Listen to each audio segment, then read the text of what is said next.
शादी के बाद मेरा 3 बेटियां पैदा हुई। चौथी बार जब मैं पेट से हुई तो मेरी सास ने कहा, इस बार अगर तुझे बेटी हुई तो मैं तुझे घर से निकाल दूंगी।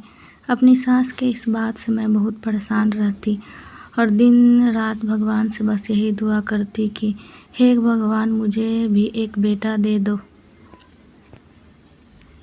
मेरी परेशानी देखकर एक दिन मेरे घर के नौकर रमेश ने मुझसे कहा, मेम साहब, हर रोज़ रात को एक कच्चा अंडा खाया करो, उससे के बाद देखना आपको बेटा ही पैदा होगा। रमेश की बातें सुनकर मुझे सही लगी, क्योंकि वह हमारे घर का नौकर था। इसलिए मैं हर रोज़ रात को कच्चा अंडा खाकर सोने लगी और वो कच्चा अंडा मुझे रमेश ही बना कर देता था।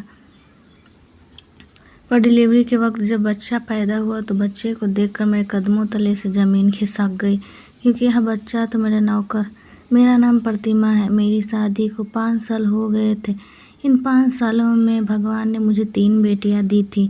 मेरी शादी एक बहुत अमीर ख़ानदान में हुई थी। मेरे ससुराल में पैसे रुपए की कोई कमी नहीं थी, पर इनकी सोच बेटा और बेटी को लेकर बहुत छोटी थी। इन्हें अपने घर का वारिस चलाने के लिए एक बेटे की ज़रूरत थी। भगवान ने मुझे 3 बेटियां दी थी, पर इन लोगों को बेटा चाहिए था।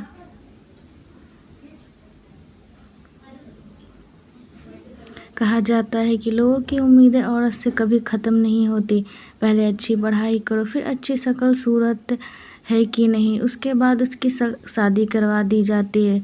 और शादी के बाद लोग पूछने लगते हैं कि माँ बनी कि नहीं, और अगर माँ बनी तो बेटे की माँ बनी है कि बेटी की माँ, और अगर बेटी हुई तो बेटा क्यों नहीं हुआ। औरत की तो सारी ज़िंदगी यही सब करते और सुनते गुजर जाती है।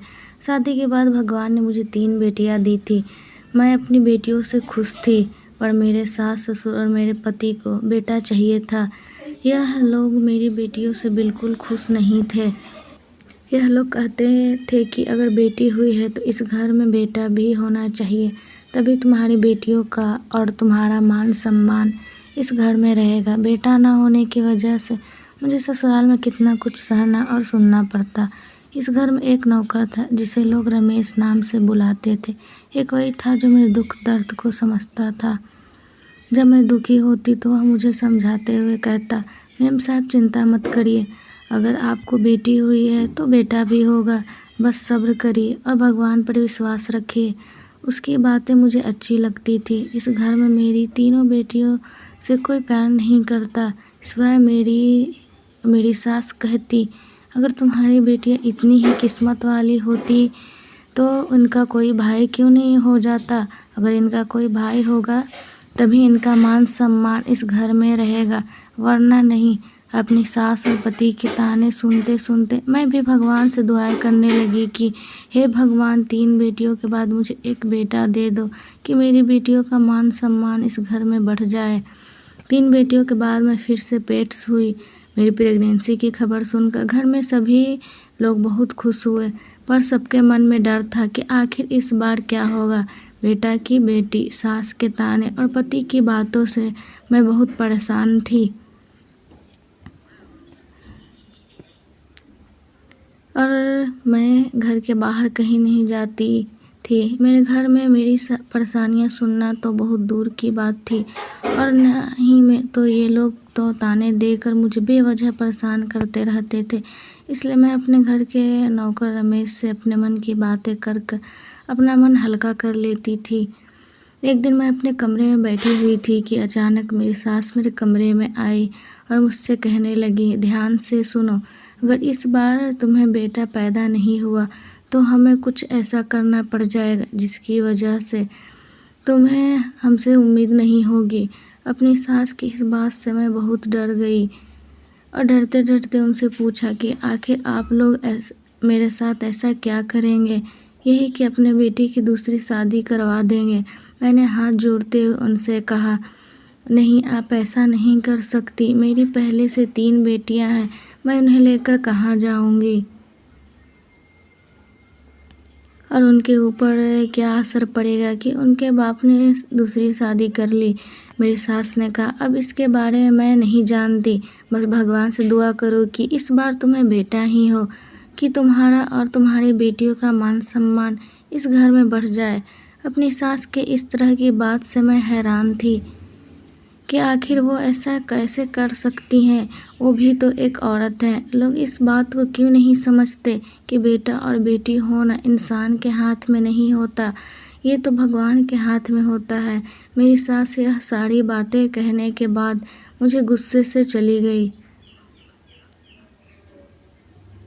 मेरी सास के जाने के बाद मेरे घर का नौकर रमेश मेरे कमरे में जूस लेकर आया। रमेश दरवाजे के पीछे से मेरी और मेरी सास में जो बातें हुई थी वो सुन लिया था। मेरा रोना देखकर वह मुझे समझाते हुए कहने लगा, मेम साहब आप परेशान मत हो, मैं हूँ ना, मैं आपकी सारी परेशानियाँ दूर कर दूँगा।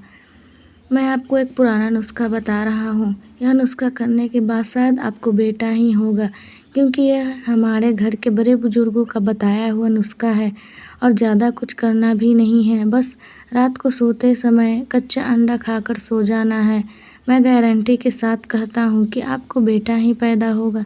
मैंने रमेश से कहा, तुम ऐसी बातें कैसे कर सकते हो? भला ऐसा कैसे हो सकता? रमेश ने कहा, मेम साहब जहाँ इतना कुछ कर लिया वहाँ यह करके भी देख लीजिए। मैं मजबूर थी, मेरी बातें सुनने और मुझे समझाने वाला कोई नहीं था।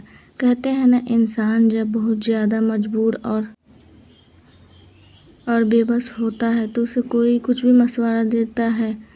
मेरे साथ भी कुछ ऐसा ही हुआ और रमेश की बात मैं बिना सोचे समझे मान ली। रोज़ रात को कच्चा अंडा पीकर सोने लगी। अगर किसी दिन मैं अंडा खाना भूल जाती तो रमेश मुझे याद दिला देता। एक दिन रमेश मेरे कमरे में अंडे लेकर आया तो मेरे पति ने मुझसे पूछा, ये क्या है? मैंने उन्हें बताया कि रोज़ रात को कच्चे अंडे खाकर सोने से बच्चे की सेहत अच्छी रहती है। मेरे पति ने कहा, अंडे खाने के साथ साथ भगवान से ये भी दुआ करो कि इस बार बेटा ही हो, वरना इस खाने पीने से कोई फ़ायदा नहीं होगा। कभी कभी मुझे सोचकर बड़ी तकलीफ़ होती कि लोग मेरा साथ दे ना दे, मुझे कोई फ़र्क नहीं पड़ता, पर मेरे पति को तो मेरा साथ देना चाहिए। अगर मेरे लिए ये कुछ नहीं कर सकता तो कम से कम मुझे तसल्ली तो दे सकता था ना। अगर मुझे इसका थोड़ा सा साथ मिल जाता तो शायद मुझे सुकून मिलता। लेकिन सच तो ये था कि अब मुझे अपने पति से भी किसी चीज़ की कोई उम्मीद नहीं थी। वो मुझे अपना जीवन साथी नहीं बल्कि बच्चा पैदा करने वाला मशीन समझता था। मेरे पति को मुझसे बेटा चाहिए था। मैं दुआ कर रही थी कि इस बार मुझे बेटा ही हो, कि मैं बेटे को अपने पति के हवाले करके उससे कह सकूं कि जो तुम्हें चाहिए था वो तुम्हें मिल गया। मुझे तुमसे कोई उम्मीद नहीं है, हम सिर्फ नाम के पति पत्नी हैं। मैं इसी दिन का इंतज़ार कर रही थी। मैं उससे कहना चाहती थी कि मेरे अंदर इन 5 सालों में तुम्हारे प्रति बहुत नफ़रत भर गई। फिर भी मैंने किसी तरह सब कुछ बर्दाश्त किया, क्योंकि मैं बेटी की माँ थी। सच कहा जाता है कि औरत की इज्जत मर्द से होती है। अगर वो बेटे की माँ बनी तो उसे ज़्यादा इज्जत मिलती, पर अब तो मेरे पास भगवान की दुआओं के सिवा कुछ नहीं था। मैं कुछ नहीं कर सकती थी, और सच कहे तो कोई भी औरत बेटा या बेटी नहीं पैदा कर सकती। जो नसीब में होता है वही मिलता है। पर औरत को आज तक किसी ने समझा ही कहा कि लोग मुझे समझेंगे। अब तो मुझे रमेश का बताया हुआ उस अंडे का ही सहारा था जो मैं रात को सोने से पहले खाया करती थी। एक दिन मैंने अपने पति से पूछा कि इस बार भी अगर मुझे बेटी पैदा हुई तो क्या वाकई में आप दूसरी शादी कर लेंगे? मेरे पति ने 2 पल मुझे देखा और फिर दुनिया की सबसे जालिम बात कह डाली। उसने कहा, इस घर में मेरी माँ का हुक्म चलता है। अगर उन्होंने कहा कि मैं तुम्हें छोड़कर दूसरी शादी कर लूँ तो मैं कर लूँगा। मेरे पति ने इस बात को बड़े आराम से कह डाली थी, पर इस बात ने मेरे दिल के टुकड़े टुकड़े कर दिए थे। मैं अंदर ही अंदर खूब रो रही थी और दर्द भरी आवाज़ में कहा, ठीक है, जैसा आपको ठीक लगे, क्योंकि यह आपकी ज़िंदगी है। मैंने अपने मुंह से कह तो दिया था, पर इन बातों ने मेरे दिमाग में खलबली मचा कर रख दी थी। मैं बहुत सोच में पड़ गई थी। शायद ज़्यादा सोचने की वजह से मेरी तबीयत बिगड़ने लगी और मेरे पेट में तेज़ दर्द होने लगा। मेरी हालत बिगड़ती जा रही थी। मुझे जल्दी से हॉस्पिटल ले जाएगा। कुछ वक्त के इंतज़ार के बाद मुझे बच्चा पैदा हुआ, पर जब मैंने बच्चे को देखा तो उसे देखकर मेरे कदमों तले से ज़मीन निकल गई, क्योंकि यह बच्चा भी एक बेटी ही थी। मैं अपनी बेटी को देखकर फूट फूट कर रोने लगी। मैं अभी रो ही रही थी, तभी अचानक वहाँ एक औरत आई। उसके हाथ में एक बच्चा था, वह बच्चा एक बेटा था। उसने अपने बेटे को मेरे पास लेटाया और मेरी बेटी अपने गोद में उठा लिया। उसको ऐसा करता देख मैं हैरान हो गई। मैंने इस औरत को पहले कभी नहीं देखा था। उसने कहा, मैं रमेश की पत्नी हूँ और जब आप पेट से थी तो उन्हीं दिनों मैं भी पेट से थी। मेरे 3 बेटे हैं। मुझे भगवान से इस बार बेटी की उम्मीद थी, लेकिन भगवान ने मुझे इस बार भी बेटा ही दिया। मेरा बेटा इसी अस्पताल में 2 दिन पहले ही पैदा हुआ है। रमेश ने आपके बारे में मुझे सब कुछ बता दिया है, इसलिए मैं अपने बेटे को आपके पास छोड़कर जा रही हूँ और आपकी बेटी को अपने साथ ले जा रही हूँ। किसी को भी यह बात बिल्कुल पता नहीं चलेगी कि आपको बेटा नहीं बेटी हुई थी। और रही बात डॉक्टर की, तो डॉक्टर को रमेश ने सारी बातें बता दी थी। वह भी इस बात से सहमत है। डॉक्टर भी वही पर खड़ी सारी बातें सुन रही थी। उसने कहा, हाँ, रमेश ने मुझे सारी बातें पहले ही बता दी थी और अगर ऐसा करने से बहुत सी जिंदगियां बच सकती है तो इसमें कोई बुराई नहीं है, क्योंकि मैं डॉक्टर हूँ और ऐसे केसेस रोज़ देखती हूँ। मेरे पति और सास को जब यह बात पता चली कि मैंने एक बेटे को जन्म दिया है तो वो लोग बहुत खुश हुए। अस्पताल से जब मैं घर आई तो मेरा महारानियों की तरह स्वागत किया गया और मेरी हर बात मानी गई। मेरा पति अपने बच्चों को पाकर बहुत खुश था। धीरे धीरे करके मेरी बेटियों का मान सम्मान इस घर में बढ़ने लगा। यह देखकर मैं बहुत खुश थी। एक दिन मैंने रमेश से कहा कि तुमने जो मेरे लिए किया है शायद ही कोई करता, पर तुम मुझसे वादा करो कि तुम मेरी बेटी को बहुत खुश रखोगे और कभी कभी मुझसे मिलाने भी लाओगे। उसने कहा, मेम साहब, आप फिक्र मत करिए, आपकी बेटी हमारे घर में सही सलामत है और 3 बेटियों के बाद जब हमारे घर में बेटी हुई है तो जाहिर सी बात है कि वो हमारे घर की रानी बनकर रहेगी।